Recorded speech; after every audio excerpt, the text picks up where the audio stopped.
ভাবছো বন্ধুরা, এত সুন্দর রেসিপিটা বাড়িতে কিভাবে বানাবে? তো চলো আজকে তোমাদের সঙ্গে শেয়ার করি।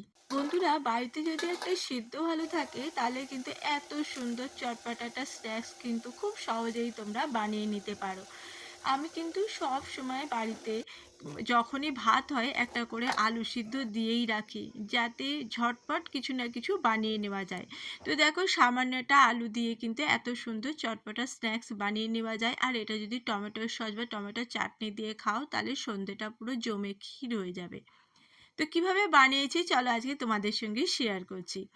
আমি নিয়ে নিয়েছি 1 কাপ মতো বেসন, তার মধ্যে দিয়ে নিলাম আমি একটুখানি কালো জিরে, একটু জোয়ান, একটু পরিমাণ মতো নুন, একটু সামান্য বেকিং সোডা আর তেল দিয়ে এই ময়দাটা আমি মেখে নেব ভালো করে।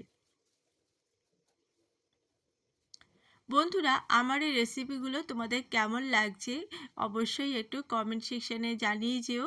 আর তোমাদের যদি ভালো লাগে তাহলে লাইক, কমেন্ট আর শেয়ার করে দিতে ভুলো না।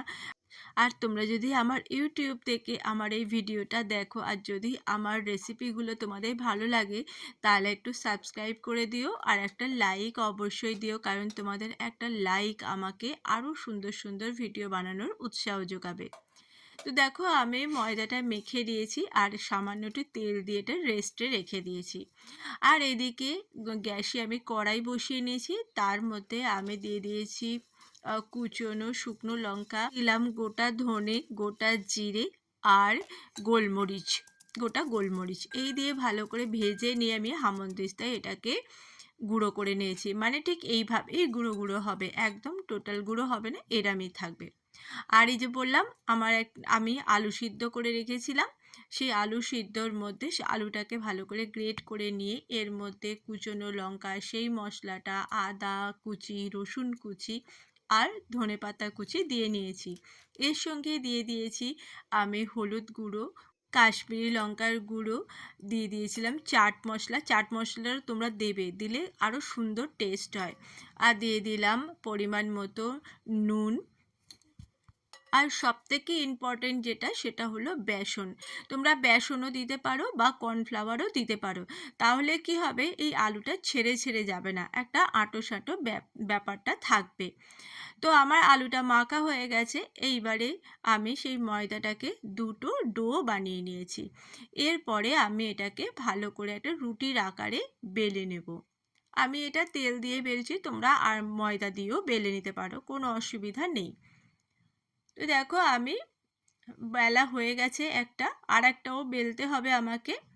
সেই যে আলুর পুরটা আমি করেছিলাম, এই আলুর পুরটা আমি একটা রুটির ওপরে খুব ভালো করে এটাকে লাগিয়ে দেবো, একদম এইভাবে স্প্রেড করে করে লাগিয়ে দিতে হবে। আর এই যে আরেকটা রুটি করেছিলাম, সেই আরেকটা রুটি এর ওপরে আমি ভালো করে আটকে দেব। ঠিক যেভাবে আমি আটকাচ্ছি সেইভাবেই কিন্তু তোমরা আটকে দেবে। তো দেখো, আমার কিন্তু এটা রেডি হয়ে গেছে। এরপরে আমি সাইডগুলো একটুখানি কেটে নেব। এগুলোও কিন্তু ফেলবো না, এগুলোও কিন্তু ভাজা করব, কিন্তু একটু অন্যরকমভাবে। তো আমি চৌকো করে নিয়েছি, নিয়ে এবার এটাকে পিস পিস পিস পিস করে কেটে নিলাম। দেখো একসঙ্গে কতগুলো হয়ে যায়, দেখো বেশি খাটুনিও নেই, একসঙ্গে কতগুলো হয়ে যায়। আর কিভাবে তোমরা তোমাদের ডিজাইন অনুযায়ী করে নেবে। দেখো, এই ডিজাইনটা আমার কিন্তু সব থেকে ভালো লেগেছে। তো দেখো, আমি ঠিক এইভাবেই কিন্তু এই প্রসেসে আমি এক একটা পুরি টাইপের বানিয়ে নিচ্ছি। দেখো কতটা সুন্দর দেখতে লাগছে, খেতেও কিন্তু দুর্ধর্ষ হয়। তো দেখো, আমি বানিয়ে নিয়েছি এই কটা। এবারে এগুলো আমি তেলের মধ্যে দিয়ে ভালো করে ভেজে নেব।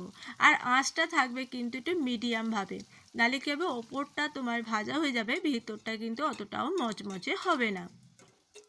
তো এটা হালকা আঁচে কিন্তু ভাজতে হবে। তো এক প্রস্থ ভাজা হয়ে গেছে। এই যে আমি বলেছিলাম সাইডগুলো, এই সাইডগুলো আমি একটু অন্য রকমভাবে করে নিলাম, একটু স্প্রিং স্প্রিং আকারে বানিয়ে নিলাম। তো আমার দেখো এইগুলো কিছু ভাজা হয়ে গেছে, এইবারে যেগুলো সাইডেরগুলো ছিল সেইগুলো কিন্তু আমি তেলের মধ্যে ভেজে নিচ্ছি। তো বন্ধুরা আমি তোমাদেরকেই বলব তোমরা অবশ্যই এইভাবে একবার বানিয়ে দেখো। ভুলতে পারবে না। আমি কথা দিচ্ছি তোমরা বারবার বানাবে।